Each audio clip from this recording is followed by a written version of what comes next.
Well, good evening, and welcome to this edition of A Walk Down Memory Lane. I'm your host, Earl Baston. Joining me is co-host Dennis Brown, and we have a host of former Devonshire Colts, or we won't call them former, we'll just call them Devonshire Colts legends, Dennis. Tonight, Yeah. we have with us Larry Smith, Mr. Ellsworth Lambert, Mr. Gary Darrell. So, we do anticipate some more of these Devonshire Colts legends coming on, but I'm thrilled tonight, Dennis, because just getting an opportunity to talk to these guys, and of course Mr. Lambert and Mr. Darrell for the first time to hear what just how things were when they played in the orange and black. Yeah, it's gonna be a pleasure to because last time we had Coach Darrell and Larry on, but it wasn't really specifically for Devonshire Colts, but this is specifically for Devonshire Colts, and it's going to be interesting to find out how a guy from St. George's got way up there to play for Devonshire Colts, and He's spreading his also wings. He's spreading his wings. and a guy from Hamilton Parish, Shelley Bay Wagner, got up to Devonshire Colts in Coach Larry. So it's gonna be interesting to hear these guys' journeys. How playing for Mr. Dan, got a lot of questions about playing for Mr. Dan. He's a iconic coach and football person in Bermuda as it is. So it's gonna be very interesting, and I'm looking forward to it. Well, we also want to welcome Mr. Vic Bull, who has joined us as well. Gentlemen, thank you very much for taking this time and taking us. You're going to take us on a journey. So let me start with Mr. Ellsworth Lambert. Devonshire Colts. How did you get involved with Devonshire Colts? My transition to Devonshire Colts, and I have to say a transition because a lot of people don't know, I came from Scour Hill. What? I started my football career as a junior with the Somerset Eagles. Okay. I transitioned and moved to Spanish Point when my mom married. And from there, I was at Standish Secondary School, finished at Sands Secondary. Mr. Dane was my coach at Sands. Okay. I further went on to a couple of years in college overseas. And when I came back, most of the guys that I played with and against in senior football were Devonshire Colts. And I decided that, well, since I've now moved down in Cox's Hill, I decided to join Devonshire Colts. And that's my transition to back then, and that goes back to 1970.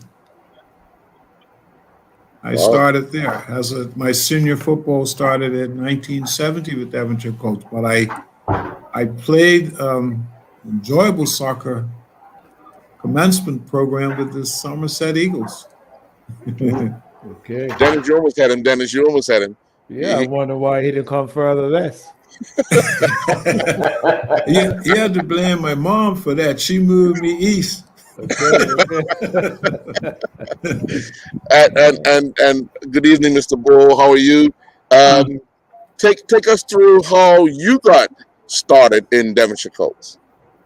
I actually started with North Village, and I played because of David Fervett, Vandal Fervett. We all sort of knocked around together, and I joined North Village when Eugene Chairman was the coach, and I played a year of senior ball with North Village, and that same season I played with the Village. David moved to Devonshire Colts. David Fervett, who was my good friend at the time. So the following year, I asked David if he could check to see if I could. I told David I'd like to play with Colts and I'd like to come training. When are they training? And he responded to me, I can come training. They have to discuss my name, and he'll let me know. Oh, whoa. I tell you what, I never forgot that conversation. I said to myself, it's like applying for a job. It can't be that difficult, or that, you know what I mean? Anyway, and my brother Dennis, my younger brother Dennis, who played with the also played with Devonshire Colts before he went off to college.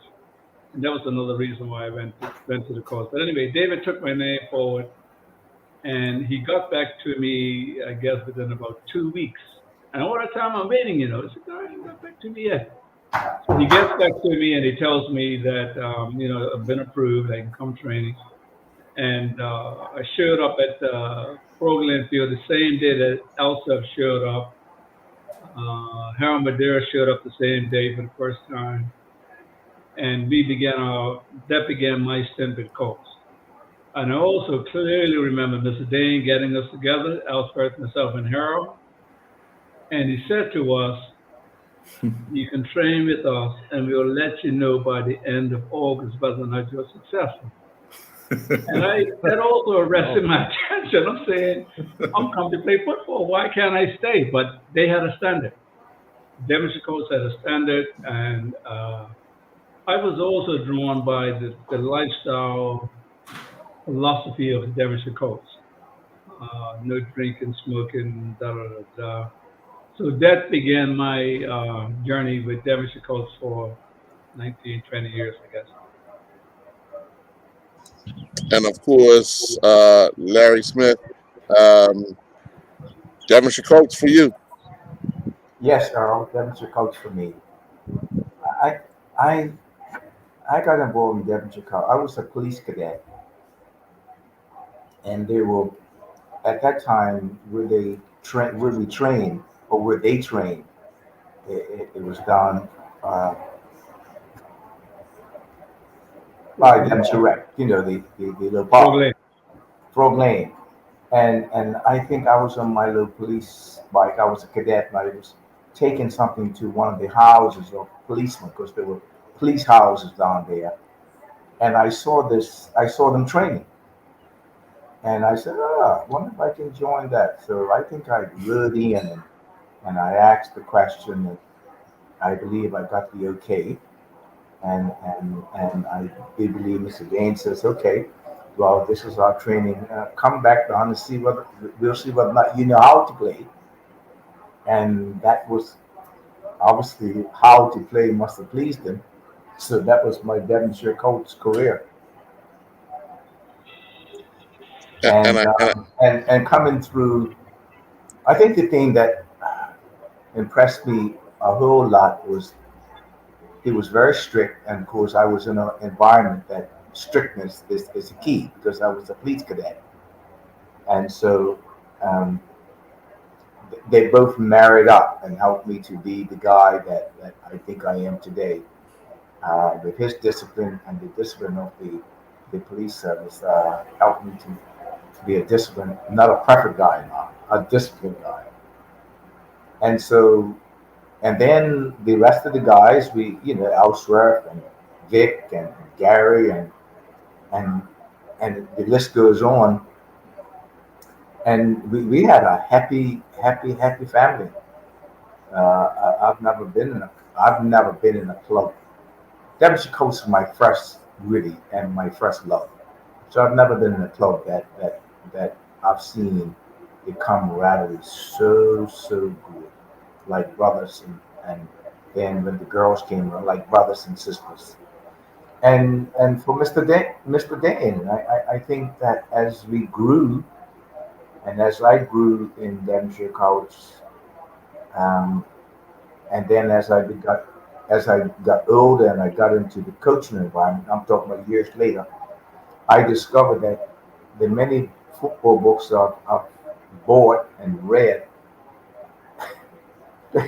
there was nothing different in those books that we didn't do at Devonshire Colts.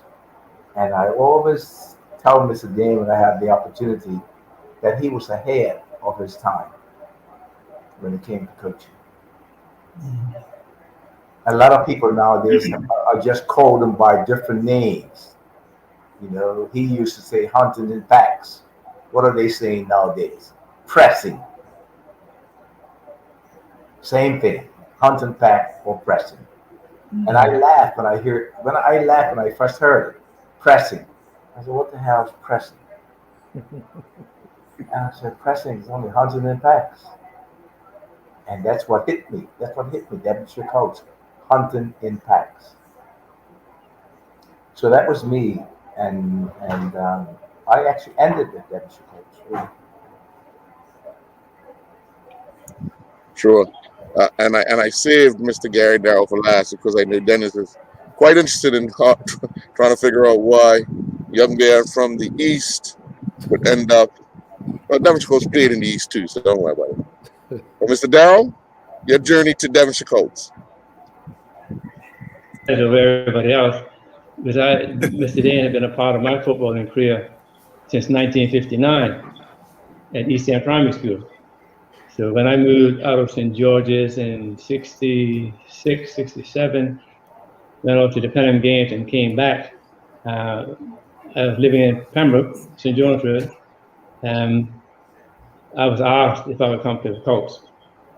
And you couldn't tell Mr. Danny no. I couldn't tell him no anyhow. So that I had, in my case, a bit more of an invitation to come and join as opposed to going and asking if I could be a part of the team. Yeah. But by that time, we already had a relationship over 8, 9 years. But Dennis, that's how we got out of St. George's. Okay, sir. Okay. And what's ironic to me, right? And it's all down to respect, right? Every player that I heard talk about Mr. Dan calls him Mr. Dan. Like all his former players, like and you guys are fathers, grandfathers, and you still address him as Mr. Dan. So that shows me the utmost respect that you guys have for Mr. Dan, because like to me, he like Coach Larry said, he was before his time. I saw him more as an administrator when I was in the national team. But what was it like for you guys what was the discipline like from Mr. Dan back then when you guys were playing? And everybody could answer what effect did his discipline have on you guys when you were playing. Well, let me start with that. The rules were set very early. You know, if you wanted to play for Devonshire Colts, you had to train. You had to be on time. If you didn't train, you didn't expect to play. You had to be coachable. You had to be prepared to learn, because you're getting some very, very good information during those days, and you need to be prepared to work as a team and respect. I think one of the big things we had was a mutual respect for each other as players as well. And that was almost automatic because the environment was really set for that. Cool. When I heard you laugh, Mr. Bull, so you go ahead. Yeah, when I started the same day as Ellsworth, or early August, right after cup matches, when training for most teams started, and Colts is no different. And I remembered training starting at 6 p.m. at Frog Lane Field. And I would arrive there at around 5 to 6, 10 to 6, take my time changing up, and get out on the pitch, getting out there maybe 5 after, 10 after. And Mr. Day allowed that for maybe 1 or 2 sessions. And he called me aside one afternoon and said, "Vic, what time do we train?" I said, 6 o'clock, right? He said, "Well, you don't make 6 to train at 6. What a revelation that was for me in regards to making your time, being organized, in order to get the best result. Now, at home, my dad was very structured. He always said to my brothers and I, when we went to apply for jobs, make your time, do your work, pay attention. Mr. Dane took it to another level when he mentioned to me, when he told me that I needed to get there early in order to get out on the pitch. And when we arrived on that pitch at Frog Lane, every training session, Mr. Dane was there, cones were set up, balls on the pitch, he was ready to go. So that taught me a lot about organization and discipline. And it took me well into my 20s, 30s, even my married life. So it was really a pleasure to having worked under him. and learning so much, not only about football, but about life. Mr. Lambert? Yeah, I can concur with the consistency with Gary and Vic's statements on that. He was like a second father figure, if you wish. All the disciplines he put in made sense, and it proved an awful lot for us as as we're growing through our transitional years and growing up, and the things that if we wanted to play, the game of football under his leadership, a certain criteria had to be met, and I think it became a norm after that. We knew what to expect, and for those of us who ended up with our careers at Devonshire Colts, that's one of the reasons we didn't leave. We were given a goal to reach and a path to follow, and I think most of us stayed with it. And I think for us who are on here now with Devonshire Colts, I'm sure we can say that we didn't waste our time there. And it became such that football back then was so competitive with all the teams, and you didn't mind. I mean, nobody likes losing, but the game was hard. You didn't mind the discipline and the hard work and training. In fact, we started to enjoy it. We started competing against one another because it wasn't just that level that we'd set at our club. A lot of other clubs around the island were just as tough. So we had to maintain a standard. And I think it becomes with what we do in our personal lives. We don't want to undercut ourselves. So we have to keep ourselves at a level. And I enjoyed it. Like I said, I started to just enjoy the game. And that's one of the reasons for, not just us being successful, a lot of other teams as well, because the standard was so high back then. And like you said, if you don't train, you don't play. I remember back when I went to, I told him, I think we played, I think it was North Village in St. David's. And I had spoken to Mr. Dane that I was going to attend LA's last football game in New York. And I left, but he said to me, well, when you come back, you're not playing, because I hadn't trained over that week. But he says, but you can bring your gear. So my wife now picked me up from the airport. And first thing I said, I've always been fit as a horse. So I actually said, you bring my gear? She says, yes. So when I got to the field, I took the gear out. Mr. Dan must have seen me. He just looked at me. He didn't say anything. But I did take my gear. He says, you can come to the changing room. I didn't start. I came on at second half. But, those are some of the disciplines that went with protocol at the club. And I didn't mind that I didn't play because I knew I didn't train, and I understood that. But that, there's a lot of things all supporting that. But that sort of made us who we are today. That's played a big part, and we have to accept. It's like if you don't work, you don't get paid. He set the standards, whereas, and like you said, I still know him as Mr. Dan. And that's what we get from him, a second father figure. He's a bit of mentor, you name it, everything. And I owe an awful lot, both in my personal life, my career in football, how much I enjoyed it, all to him, because I think during those times that I was there, I spent just as much time with him and the rest of the team as I did at home. In fact, my family complained to me one time that that's when I was with the squad. I never made any family pictures over Christmas because I was out with the squad taking pictures, and all due to football. I never made one family photo. There was a dozen or more people in the photo and said, you're always missing. Well, he had to play over the Christmas holiday. You know, we used to have the Martin Mare and all of that. But yeah, a rewarding career with Devonshire Colts, and a lot of guys that who become my friends, respect them to adversaries on the field.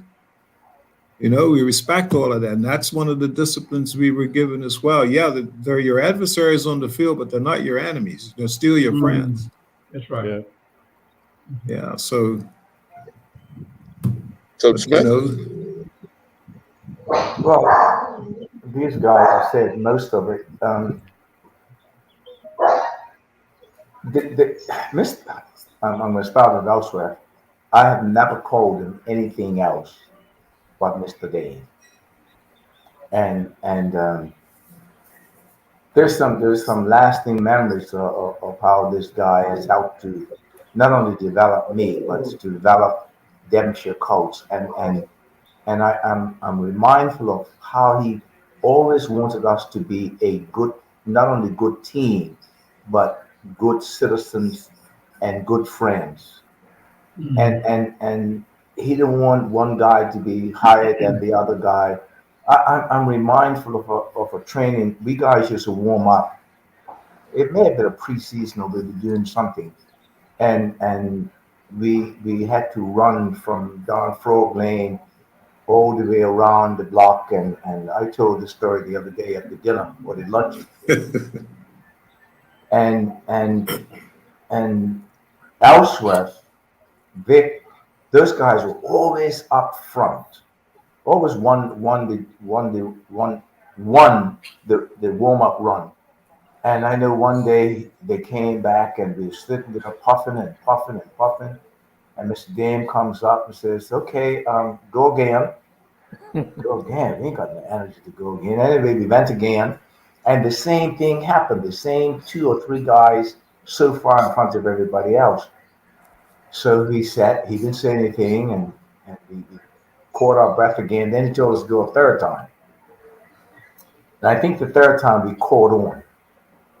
And he wanted us to come in together because we are a team. Mm. And the guy that was always behind, I'm glad it's not on tonight, was Marcus.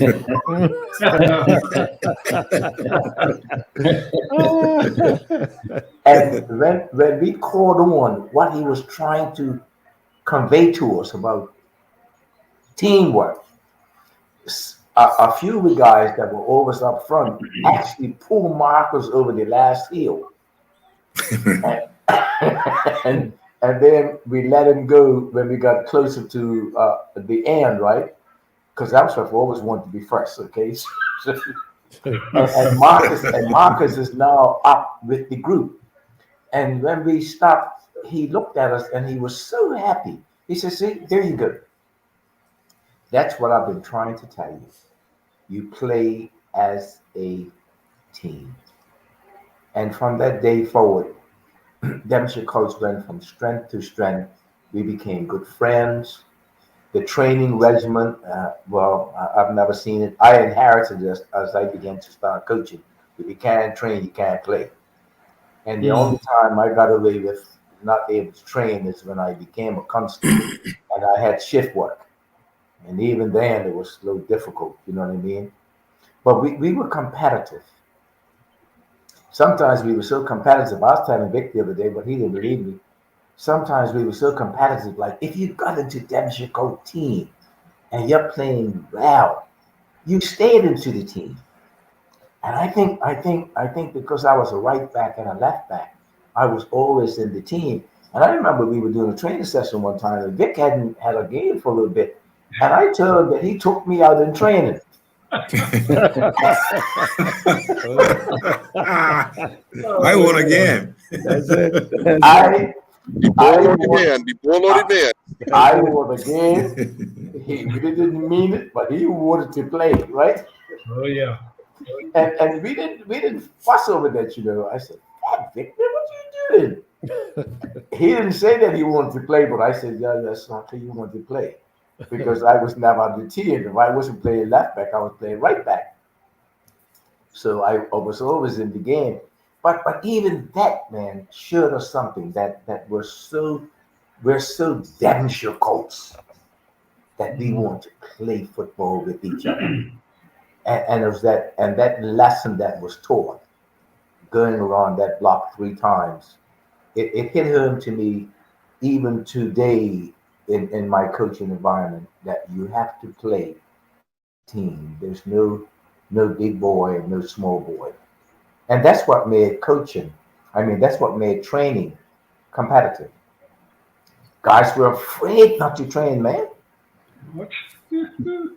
You miss a couple. You never tell your coach you're injured either. You don't tell the coach you're injured, because you have a problem getting back on the field again. and don't be found out on Saturday nights. Oh, my good friend.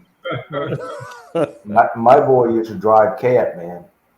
And one place he used to go was he used to go through Court Street. Caught one guy, I'm not gonna name him, coming out of a nightclub, and we were playing on St. George's. And usually our shirts, you set beside your shirt if you know that you think you know you're in the team. So you set this. I use the word. I emphasize. You think you know you're in the starting 11. So you sit beside your shirt. And this guy sat beside his shirt. And when Mr. Dane calls the team, he said to me, "Oh, take that shirt off and give it to so-and-so." And the question was, why? He says, "I saw you coming out of spinning wheel at such a time." So he was a sub. I don't even know when he came on, but in any event, that taught me so much, Earl, because I was a young officer when I became a policeman. And he helped me to learn how to be frank but fair. And as the youngest sergeant at 26, I was kind of like scared. But from Mr. Dane helping me to become that kind of person, I learned how to be firm but fair.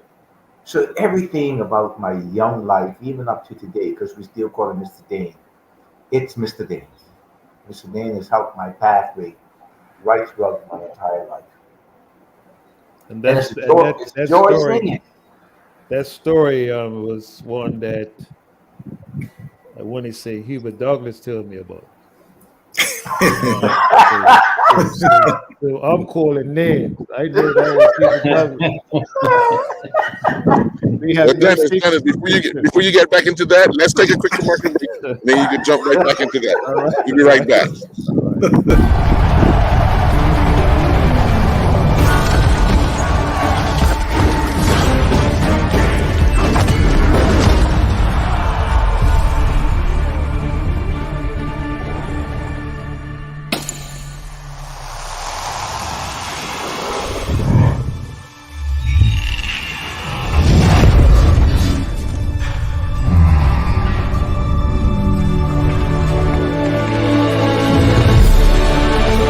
Putting down the weapons. You seen this?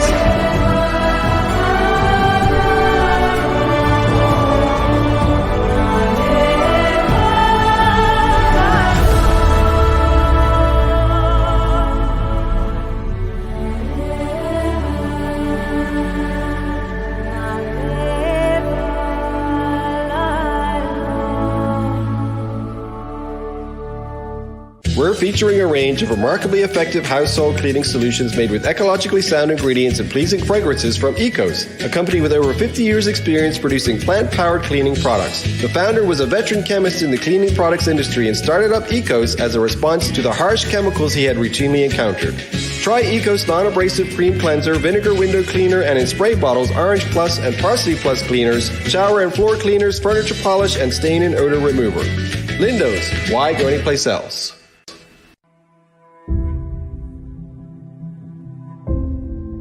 I'm also thankful and grateful because my greatest value of my life is my legacy. But why I do it? I feel supposed to do it. I was put here to be here, to do what I'm doing right now. Once I see somebody moving, it's the greatest joy for me. There's a little person being born. I am thankful that people have given me the trust, for me to empower them, from my players to my family to friends. And that's what I'm thankful for. I'm thankful that people have allowed me and trusted me to be in their life.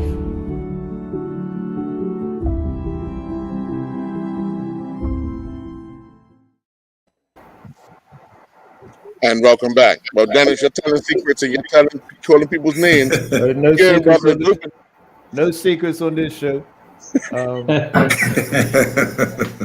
So yeah. Huey at one point had told me about that story about, because he was a good player too. I remember watching you about how strict Mr. Dan didn't care who you were.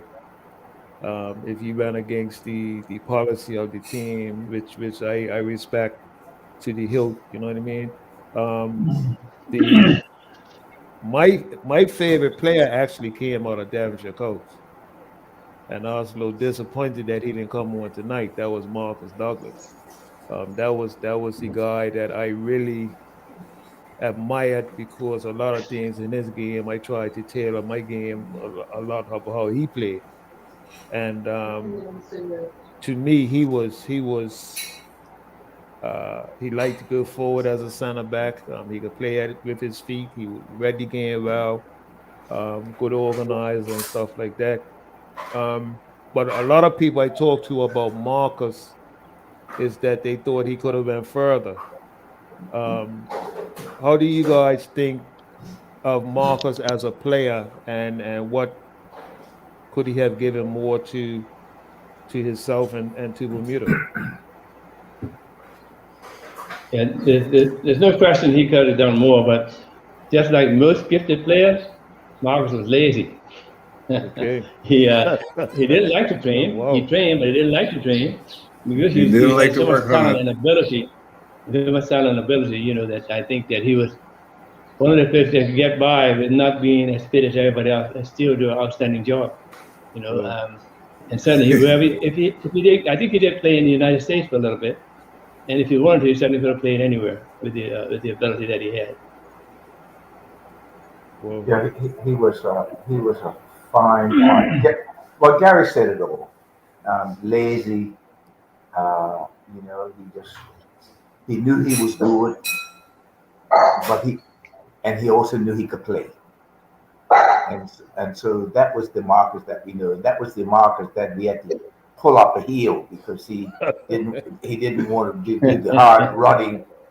He didn't want to do the hard running, and he felt no way about it, because he was just that good. yeah. And he hasn't changed today, man. Man, not long ago we were doing the presentations on City Hall, and Marcus was my partner in the presentation. And if you sit beside him and listen to him talk, the trash that he talked, and he's talking Yeah. trash. You're so correct. And all I'm saying, Gary, to Marcus, when you go out there, don't talk a lot of smack, okay? Just go out there and present the trophy. He said, okay, I'll do the best I can. I said, you gotta do more than the best you can. But he was a fine player. And I think Devonshire Coast has made us all good men. Like, it's the discipline that got her by me. I remember getting sent off one time, man. I'm serious. Donald Van didn't believe in the people being sent off. And I got sent off. It was at PHC. And I'm walking towards the bench, and he says, don't come near this bench. You go change your clothes, and you stay in the spectator. And that caused me, boy, you can't get sent off ever again. Not with this man. And so for me personally, it helped me in life, not only in football. He helped to channel my life where I ended up as a superintendent of police. Well, let me ask each and every one of you, Who was the one player that you enjoyed playing with and made your job that much easier, game in, game out? Gary Darrell, because he never got tired. I was going to speak about Marcus and also about how he made my game a lot, I guess, appeared to be a lot better than what I really was. But playing with Marcus, he was the sweeper and I was the mark. And the first couple of years of playing with him, he would carry on and they made mistakes, cursing. But I don't know, the Lord must have put me there with a temperament that I didn't lose control. I listened to what he had to say. And when I began to develop my own personal game, I could really appreciate the level that he was playing at. And also the thought. Marcus is constantly thinking while he's playing and always looking to outwit his opponents. Most of you would know Ellie Wilson. Tremendous athlete in his own right. Superior speed, turn on a dime. Marcus could neutralize Ellie by simply using his brain and his ability and always playing. He never appeared to be under a lot of pressure. And so playing in front of him, I really began to appreciate how good a player he really, really was and could have gone a lot further. But we all have different temperaments. Some of us are gonna, get to the top of the mountain. Some are gonna all get halfway. But I believe Marcus got 3/4 of the way there. Tremendous player and a very intelligent player. And Mr. Dan used to always say, to be a good player, you got to be intelligent. You got to be able to think. You got to be able to analyze situations and make good decisions. In the company of Marcus one time, somebody asked him who was the best center back that Devonshire Colts ever produced, and people in the mix began to call a few names. He sucked his teeth, and he let everyone know. He can't be serious. He was the big guy. And when I look back over the center backs that we've had, we've had some very good center backs at Devonshire Colts. Marcus, the good on, that's the guy. I'll share a short story with you that was shared with me, and that was that Chauncey Russell, everybody remembers Chauncey. Chauncey Russell thought that Marcus Douglas was one of the best players that he had ever seen. And if that doesn't say something about the level that he was operating at, then I don't know what will. Chauncey being the icon that he was. But Marcus was, a handful. Could have gone a long way. I can add a little something about Marcus's game while I was playing with him, with some influence. I played a couple positions on Devonshire Colts field, both left back and up front. And most of the times that I got influence from Marcus, he's always been a vocal person.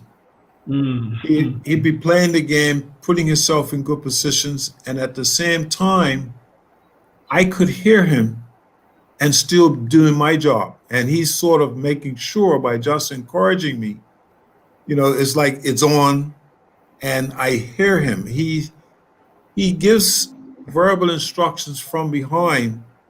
And like you said, for those of us who listen, we can hear him. I had other influences on the field as well, but most of those, when I went up front, I was up there with the guys like Albert Gary and those guys. I could see them. So I didn't need the verbal information then. I see them. I'm with them closer, but coming from the back, you can hear Marcus. And I heard him a lot of times. He would say this, that, but I may, in the old time, I may not have had it fully covered. But this was the type of guy that Marcus was. He was a vocal person. As he's playing his game, he sees a couple plays ahead, And that was encouraging too. It's a part of influence of our team. We had that coming from a lot of guys. But just like I said, to reflect more on Marcus as we thought. That was one of the things that I got from him, a verbal and vocal thing you can hear in the game. Sometimes a lot of noise, but you can still hear Marcus. Yeah. So, but it's been that rewarding, really. It just went on and on and on, and I think at the stage, I think we were all really enjoying our games, win or lose. Mm-hmm. Smith, who was that person that made your job easier? Well, two of them. Well, I played at right or left back, so of course I played with Marcus just about all of our career, and so he made the game look easy, and he'll also tell you, just play the ball early, and he'll crush you as well. So, Oh yeah. if you see a pass and you didn't make it simple, what the sense are you doing? Just pass and get it back. And so Marcus would be the player that I admired the most at the last third. And of course, Gary Darrell was my favorite player, not only in Devonshire Colts, but even when he went into the professional arena. Because he was like the Energizer Bunny. He never stopped, and the guy can see things before it happens. You know what I mean? So his vision was very impressive as well, and he had a good temperament. Sometimes I used to get pissed off because he don't get angry, or he didn't seem to get angry. People knocking him all over the damn place, and I want to say, let me just knock the crap out of him for you. But I guess we could say to that is he needed to have that because, as we all know, he was never really a physical guy. He didn't like to work hard. So that was my two best players. I loved all Devonshire Coach, but since we're talking about the two, they'll be my two best players. Yeah. So, Mr. Darrell, who was that player for you? That player for me was Pepe Deal. Pepe never say die. You were never out of the game as long as you had him as a teammate. How many times have we said, no, Pepe, don't shoot? Then he said, oh, good, great goal. Don't shoot from there, that's a bad angle. And it was always, I can recall the game we played against PHC, and we had a penalty that would have won the game in regulation time, and Pepe missed. They had another penalty the first minute of overtime. And who do you think grabbed that ball and put him on the spot? Pepe Deal. And he scored. He was a tremendous leader, outstanding goal scorer, and just certainly made the game easier because you have to score goals to win. And he gave you the 100% to the very last. He never quit. Definitely my favorite player to play with for sure. As well as Albert Dillon. And like Larry said, the whole team was. We went from back to front. Harold Medeiros, outstanding in goal. Yeah. We have a David Ferret, best one-on-one defender in the island against whomever. And Bum Simmons, and we went up to Albert Dillon and Alfred up front. There's so many good players that made the game easy for us as a team. And we've been told so much about Mr. Dane's discipline. We need to talk a bit more about him as a teacher. Everything we know, most of the things we know about the game, he taught us. And we can, because we learned it was taught it, we can pass that information on. We did things more consciously because we did it in training. And you better do it in the game when the situation demanded, So he was outstanding as a coach and a teacher as well, along with the discipline part of the game, of life. I think if we remember that there's life outside the game, and Devonshire Colts, certainly for me, I know, exposed me to a lot about life outside of the game. One of those areas would have been, my dad built a homestead for our family when I was staying in prison still. He built a house in Ward. And so, very progressive, hardworking guy. But the first time I heard about a mortgage, the word mortgage was at Devonshire Colts. It was Mr. Dane, Mr. Richardson, Bumps,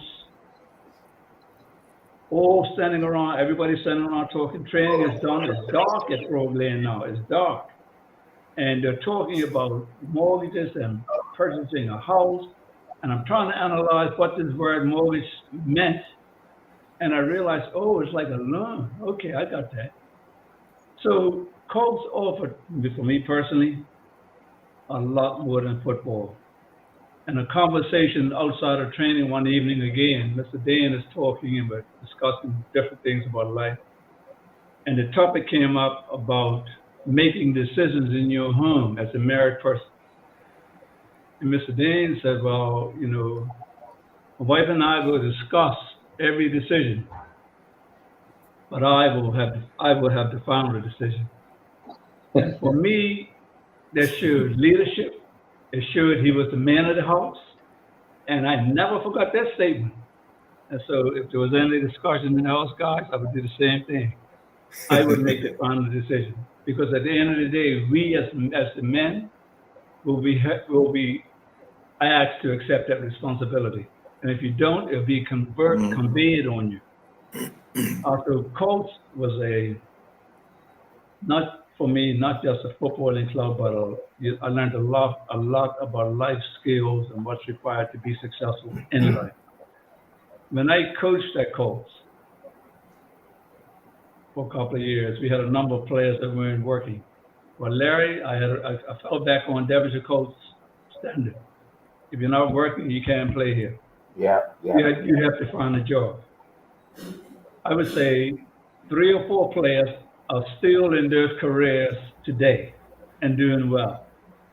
And so back in the day, the teams, the clubs, I believe, conveyed more than just winning trophies and playing football. But they conveyed being responsible, making your time, doing your work, and progressing in life, so that you don't find yourself in your later days struggling or whatever. So Colts has been more than just a football club for me. And I thank these guys. Gary was probably got to be one of the best captains I've ever played under. Just a good temperament, can be firm and required, but also knows how to get the best out of you when you need a little word of encouragement. Ellsworth the same, Gary the same, certainly my friend Larry. I needed a spot. I was trying to get in the team, so I'm in for that. But you all, you know, I think at Colts at that time, you guys, I could clearly look back and see there was a love there and respect that we had for each other. And Dennis, when Somerset began to wane and we began to rise, I remember going on a couple of those excursions in Somerset, thinking to myself, well, they won't be winning this game. It's our turn. And you know, the competitiveness of soccer back in those days was something. St. George's had a good team, Warwick Club, Somerset, PHC, everybody had good players. And it was just a treat for me now, looking back, having started at Devonshire Colts at 19. It was a treat having been exposed to such a beautiful environment and some really good, nice guys. I'll say one last word about Harold Medeiros. We were playing, training, and Harold said to us, I think one day during the game at halftime, Harold said to Marcus, myself, Larry, David, whoever was at the back, he said, when anybody's shooting at him outside the box, don't try to block the ball. He said, if they shoot from outside the box, he'll get it. And I remember thinking to myself, what confidence this guy is demonstrating there. And his concern was if we went to block the ball, we could deflect it and he'll get beaten. But he felt if we could just show the player, let the player get the shot off, he'll be able to save that ball. And what a tremendous keeper he was. Oh, yeah. And today, we see goalkeepers playing in the UK especially, being able to play from behind. Harold was doing that back in the 70s. Easy, could pass, good player with the ball at his feet. So again, I thank these young men for having the opportunity to play with them over a few years Sure. of my life. We're going to take another commercial break. When we come back, we'll have more with these former Devonshire Colts players. We'll be right back.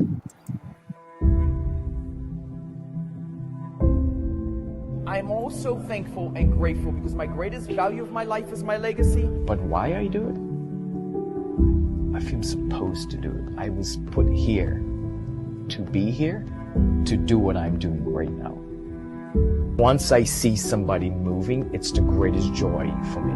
There's a little person being born. I am thankful that people have given me the trust, for me to empower them, from my players to my family to friends. And that's what I'm thankful for. I'm thankful that people have allowed me and trusted me to be in their life.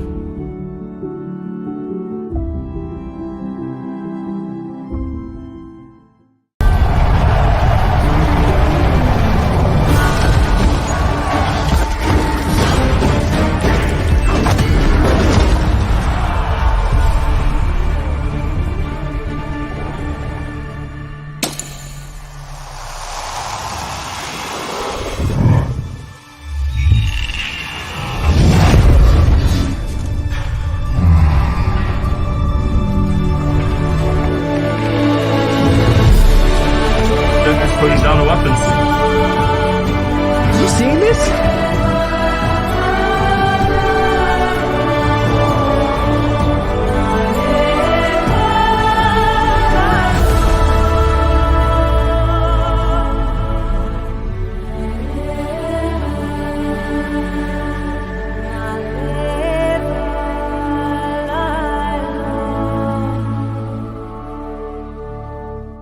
Back in 1995, a pair of entrepreneurs working in their garage with essential oils began to realize the potential of organically produced body care products.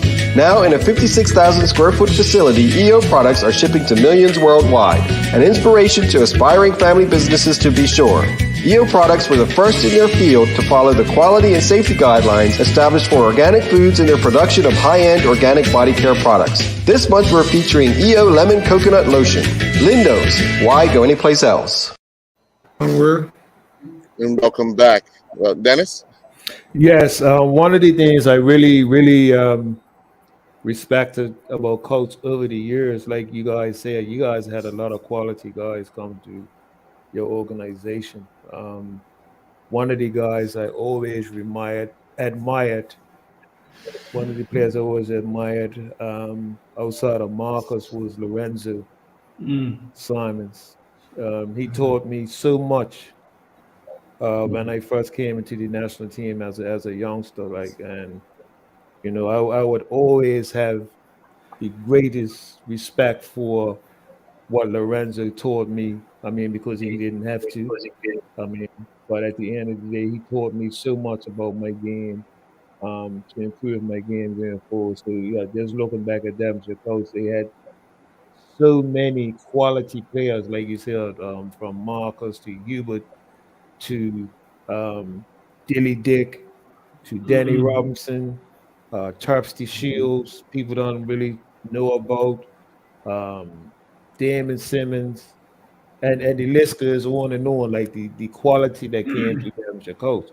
One of the things I admire about you guys today is the importance of that camaraderie. Like, so it seems, so you guys still go to lunch today, like once a month or something. And to me, that's brilliant for you guys to maintain those relationships. And it's nice talking back what happened in the day, but how important is our togetherness, not just on the field, but how important is the togetherness off the field to you guys? Because it shows me that you guys still have the respect and love for each other, after all these years playing with each other, and now you're retired and you still have that bond and camaraderie. How important is that for these young guys who are playing today? I could start with that. It sort of gives us time to reflect on some of the things that we used to do gives us time to get to see people again who we sort of lost over a short period, not able to get together with them again, and just get together as old friends. And even every time we meet, we talk about all the things that happened, just about all the things that happened in the past. Good, and we laugh about some of the things that were funny and so on, and it just got that continuity of camaraderie, and it's refreshing just to get, it shows we're still together there, and like you said, we still enjoy each other's company, man. And I don't think that we want to stop, really. We're looking to, right now, seems to be enjoying every time we get together. There's even more joy to share. But that's what I'm finding. If I got something else on, they could book something for me on that day. I'm not going. I'm going to lunch, and that's what I do. I tell them, no, I'm got something to do. But that's what I think that's what it gives back to us, so that we won't lose track of it. Well, let me ask you, because one of the bigger things that I know would have been on the back of everyone's mind was the fact that prior to playing regularly at Frog Lane, you guys were playing a lot of home games, Wellington Oval, St. David's, not having a place to call quote unquote home to play your games. How much did that affect you guys as a team and as individuals? I think we got used to it, knowing the fact that the real aim was that we're getting training done, and we've tried many times over to find our own home club and stuff, but never happened to materialize. But I think we grew into that and accepted that it may happen and it may not. But I don't think that deterred us in any form. I know Tuesday nights we used to have a physical night. I think Larry mentioned earlier we used to do the block from around Police Field now Clyde Bestway. That field, we run down past Devonshire Rack and back up the hill. And I know, especially the winter months, as somebody play football, I know sometimes it's freezing. It's cold, it's rainy, everything, but we still had to do it. But that was something that we got used to. And we just did it. But I don't think it. I don't think it deterred me from training or impact adversity to our game. I guess it made us tougher to brave the adverse conditions like that in training. Go out and make the game easy, or easier anyway. But no, it never deterred me individually. I don't know what mindset it may have had on any others, or if it did at all. But everybody came out to train under the same conditions. Dennis, I think that lesson that I talked about earlier about running around that block 3 times, that continued on until even today, that he taught us camaraderie. And so we became good comrades in football, and now we're into our marriages and grandfathers and everything else. And now we are still together at a restaurant every Wednesday, every third or second Wednesday or something like that. So it if you look at it now, you didn't see it then. It was a purpose in life, not just a purpose in football. And so we guys are still as close together as we were running around that place 3 times before we caught on what he was trying to do. I think also we learned a lot of principles, and the principles that we learned still manifest themselves today in our camaraderie. I would have preferred, let me say this first. it would have been nice to have acquired a soccer pitch somewhere that Devonshire Coast could call their home. And lights, you know what I mean? Maybe a gym, a clubhouse. But if I had to have that and possibly risk our friendships and our camaraderie being divided somewhat, I would prefer to keep my camaraderie with you guys and have a lack of material possessions, but have a very strong bond as men and as friends. That I feel I can call any one of these guys at any time if I had an issue or needed to talk, and I would get some positive feedback. And that comes from the principles we learn at Devonshire Coast. Sometimes, again, earning a clubhouse on the field is a good thing, but it also has its drawbacks. Earl, you know what our lights were at training ground?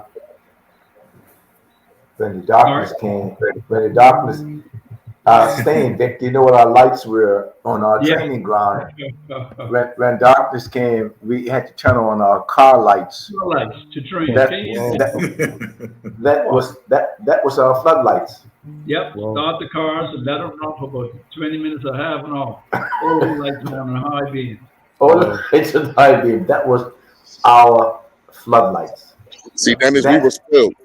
Oh yeah, for sure. Whoa. That's how much Devonshire Coast meant to each and every one of us. Yeah. Because darkness came, we just didn't come off the field, put on our clothes and go away. We turned on our car lights, and the training session continued on. Mm. Yep. Yeah, early. Go ahead, Gary. Yeah, Mr. Dow. Yeah, Mr. Dow. We've been in two fields that we played on, that we actually trained on. That was Devonshire Rec, and that was our home field. We were allowed to train there on occasion as well. And at St. John's Field, yeah. Whenever we played at St. George's, we never trained it. Right, that's right. In a couple of situations that we should, we were more than just footballing, a bunch of young men. When we played at St. John's Field, we were the field operators. We would actually go there on a Saturday morning, cut the grass, make the first shed, as you call it, and mark the field out. We did everything on our own. And that's where our home field was when we first won the league. We first won the league. Mm-hmm. And I think the fact that we got together for something more than football. I mean, I don't know if you remember what the shed was like. I can recall, I don't know if you remember Gary Doc Smith. Yes. Mr. Dane he had requested a box to keep our footballs and cones and things in. There's another gentleman there that had was a carpenter by trade. So he was there taking his tape out and measuring and drawing up a plan. And when he left to go get what he needed, came back 10 minutes later, Doc had the box built. It was built, it was in place, ready to go. He was our first aid guy. He was the guy that gave the massage what you needed at that time. Yeah. The other occasion where we went to England on a training trip in 72, I think it was. 72, yeah. We raised all of our funds. We raised enough money so that no player had to pay anything. And we did that by car wash, painting people's houses. I remember even plowing up somebody's banana patch. I remember that because we said, Harold said, I know garden, I know Pudgy. Don't send me to that garden patch. but we worked for a whole year doing jobs like that, and we were able to take about 20 players that went without didn't cost them anything out of their pocket. So we were more than just training and playing. We worked, we pulled well together. And that's what we're showing now, that those relationships are still alive. And we quite enjoy getting together on that one Thursday a month, whatever day it is a month to have lunch. But even now, we're still finding out things about each other that we didn't know as we were playing. It's still interesting. So even though it's frequent, it's never boring and not too repetitious. There's always something new that's happening. A new person showing up, like Flashy showed up last time. Damon Simmons has been coming the last 3 times because he liked the party. So Damon said when he told his wife he's going to lunch, she said with who? She said with Gary and Mr. Dean and Big Bull and Alfred. And she said to him, "Go and shut up and listen." That's impossible. That's impossible. He brought a new life to the group, and it's been really been something I look forward to every month as well. Just want to mention a no She can give you all those instructions, and it ain't gonna happen. Yeah, exactly. Just want to mention that Noel Warner showed up at the last luncheon, and he's been abroad for 25, 30 years. Oh wow. Yeah. I Former Yeah. goalkeeper for Devonshire Colts. haven't seen Neil for about 35 years myself. Yeah. I didn't really recognize him when I walked in. Then. Wow. That's how long he's been abroad. Yeah. A question for you guys, because all of you, when I first started watching Devonshire Colts, I remember Ausraf playing left wing. I remember Bull playing center back. Two of you in particular. I always remember Coach Larry at right back or left back, and Coach Gary in the midfield. Ausraf, how did you become a left back?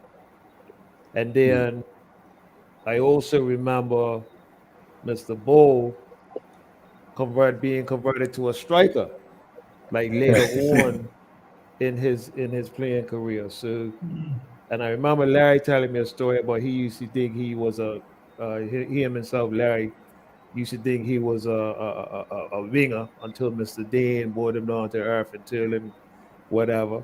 And Gary, have you always played in the middle of the park? Did you play anywhere else? Yeah, either in the middle of the park or always in offensive positions, either in the middle of the park or somewhere else. You know, that's always been locally. But by the time I finished playing professionally, I think I played just about every position except goalkeeper. I became Mr. Versatility. Well, I transitioned left back. I can't remember if it was the squad or the club coach. Larry fractured his ankle. Larry was left back and I was up front. And we transitioned me to play left back. I was sort of somewhat versatile myself. And I went back there back and forth because before I remained at left back, I was up front with the national team. You had Toe Deal and a couple of other guys out there. And then I think that the transition came with the squad was when Toe Deal was fit, he would go up front and then I would go back at left back. But I was still then left back with the club, the Devonshire Colts. So after all of that, I just remained, I guess, for the rest of my football tenure career, I remained at left back. And I think at one point, I seemed to play both up front and left back. Mr. Dan went on a coaching course. And when he returned, he introduced an overlapping left back. Yeah. So nobody played. Gary Albert and who else was out the right? They left the left side open for me. I enjoyed the fitness level, and I used to run from left back to forward. I think I scored as many goals from left back as I did when I was playing up front because of that. And that was me from the end of my days to left back. But Mr. Dane introduced that overlapping left back thing. I think they call it now wing backs. Yeah. In Premier League, they call it wing backs. I said, I must have been better than I realized. I said, well, why you need a fullback and a wing back? Why not just one? But no, I'll tell you the truth. I was actually enjoying a fitness level that just never stopped. I just kept going. And I got used to that overlapping. And in fact, Marcus, I started to analyze Marcus's play, and we talked about it before and in the games. And I used to see Marcus drift out to the right with the ball. I know he's going to reverse it deep down the left flank. I'm already gone. And at least 50% of the times I get that reverse ball. And it became one of our set pieces. Well, not a set piece, a part of our game. It was a fluent, ongoing part of one of our games. Marcus would always get the ball, and I said, "Don't tell me it's going to send me for another run." but that was on a lot, and I just got used to being at left back and making that run. And obviously, fitness helps and all. Like I said, I was enjoying a fitness level at a stage, and I can be thankful that I never, sustained any serious injuries. But that became a part of our game. But I enjoyed that left back position, and you see a lot more of the game as well coming from the back. Yeah. You see an awful lot more. So, Coach Larry, how did you become a fullback? Well, I was insulted by Mr. Dane. I wanted to be a striker, and I was trying to be a striker one day at training ground. He said, "Larry, come here, please." He says, "You're not going to make your coach team as a striker because you're not a striker. But I have a position for you, and that is fullback." And as fullback, he says, "Yes, it's either fullback or nothing." And I says, "Okay, I'll take fullback." And as a result of taking fullback, because I was right-footed and left-footed, I'm blessed because I elevated even at national level as a fullback. So that's how I became a fullback, because he told me I can't make it anywhere else in the team. Well, and I grabbed it, Dennis. I'm serious. To play for Devonshire Colts, I'll play a damn goalkeeper. yep. So that was me. That was me. And then, like I said, I'm gonna have a joke now. And of course, because Vic couldn't make the team, he decided that it's gonna ruin me one day. So, nonetheless, as a matter of fact, I got on the Colts team as a left back, and you know who was the person that nominated me that said to the coaching staff, "Try Vic." And I wasn't in the team at all at that time, 19, 20 years old. It was Willis Can that said to Mr. Dan, "Why don't you use Vic at left back? He tackles hard, he don't quit." And that's how I started my career at Devonshire Colts as left back. But when I went to center back and playing with Marcus behind me and taking all his abuse, positive abuse, I really learned the game and came into my own as a center back. And I think when Colts were, not struggling, but we were looking, Gary had probably moved off by then. We were looking for a center forward. And when I look back, Mr. Dan was extremely innovative and forward thinking. He went to the similar English system, a big striker, big guy at the front, and just use him as a rebound surface. Yeah. So when he put me up there as a center forward, it wasn't to do any tricks, anything fancy, just keep it simple. I'm laying the ball off to the midfield, I'm heading it down to somebody or heading it on to a winger. And I really learned how to be a center forward through just basic fundamental coaching. And it worked for us for a couple of seasons where I had transitioned from center half to center forward.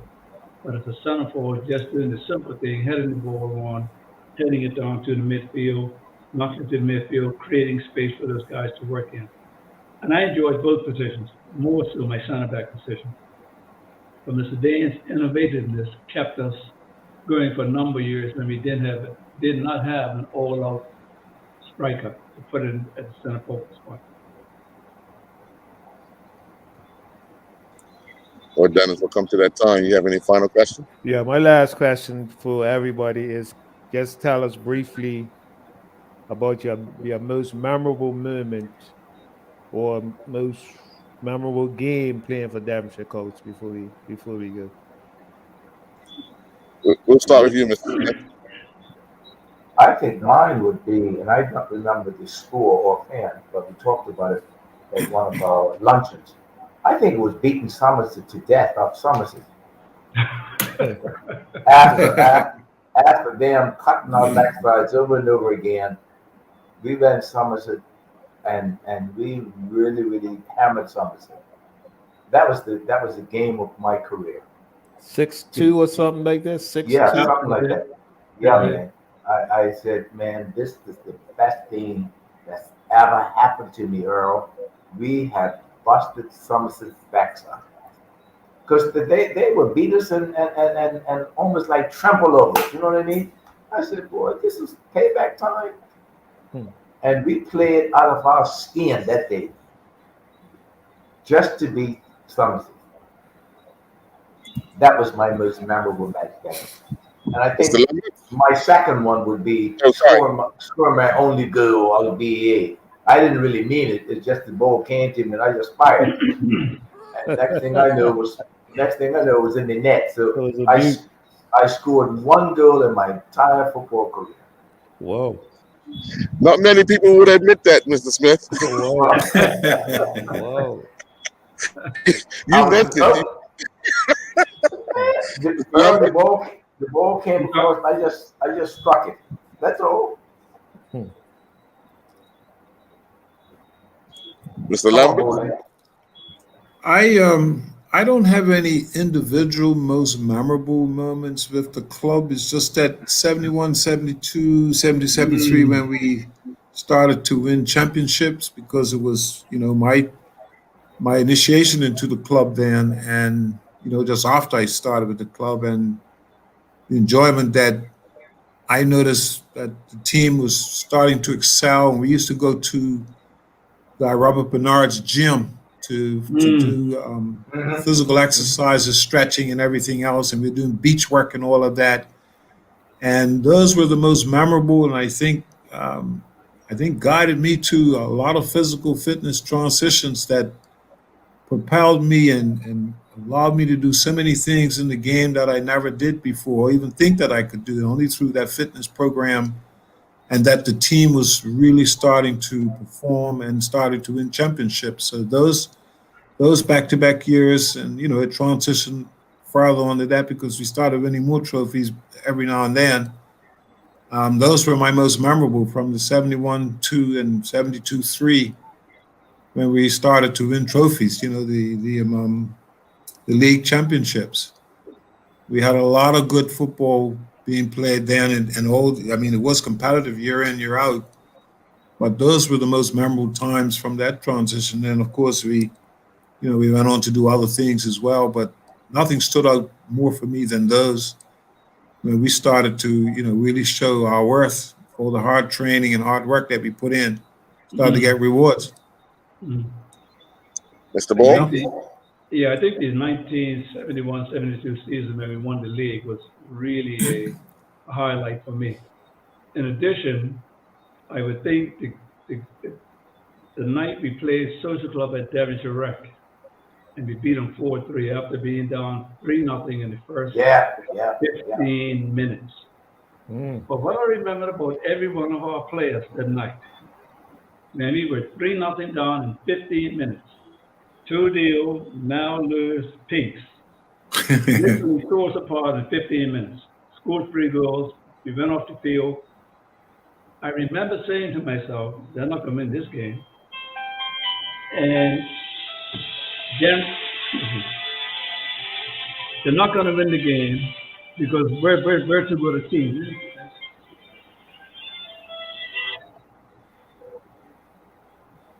They're not going to win this game because we're too good a team to lose the cause.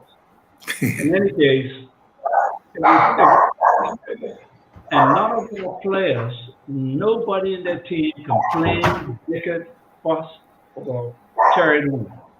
We just accepted the fact they got 3, but just going to have to come out and score 4.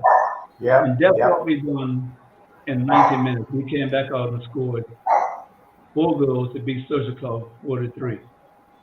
my second most memorable game would have been at the first FA Cup final that we won. When the whistle went, I remember seeing Wendell Ferber about 2 feet away. He turned to me and I turned to him, and we knew we were FA Cup champions for the first time. Those are my two most memorable games with Devonshire Colts. And there were many other good games, but those are my two most memorable ones where we won championships. Mr. And Darrell? let me lastly say, it was a pleasure having played with Larry, Ellsworth, Gary, Marcus, David Ferber, everybody, Bump Simmons, Harold Medeiros.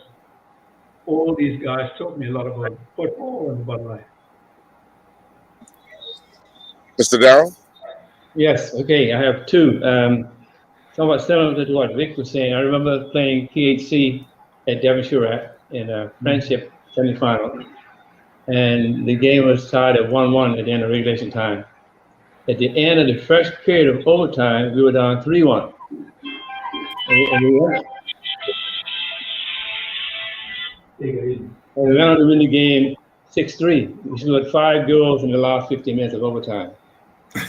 After being down 3-1. We won down at the end of the first period of overtime and won the game 6-3. The other one would be when we played against the team from Jamaica, Kasafa, the Skill Code at Devonshire Rec. It was an outstanding game. I hadn't seen that many people to a game in Bermuda ever. At Devonshire Rec, the place was crowded and full, and they had beaten up on everybody else until they played us, and the game was ended up being 1-1. Is that right, Alfred? Wasn't it 1-1? Yes, it was 1-0, yes. 1-0. And that's another game with David Ferber's outstanding mark and the star player, Skill Cole. But that Right. game was like one of the most competitive games I've played in. We had to raise our level, and the better we got, the better they got, you know. So it's really a very satisfying and memorable experience. That game against PHC and the game against Kasafa. Well, gentlemen, I want to thank you very, very, very much for taking us on this walk down memory lane, Devonshire Colts. I hear you guys do get together on a regular basis, and we want to encourage you to start bringing some younger players into the field so they can learn some history of the club and what you guys were able to do before their time. So we encourage you to keep doing what you're doing, and hopefully Devonshire Colts do bounce back very, very soon, and they become a force to be reckoned with. So again, thank you very, very much. Appreciate your time. Thanks for having us. Thank you, sir. Thank you. We'll be back with another edition of a Walk Down Memory Lane next Tuesday night. Enjoy your night. Thank you, Earl. Thank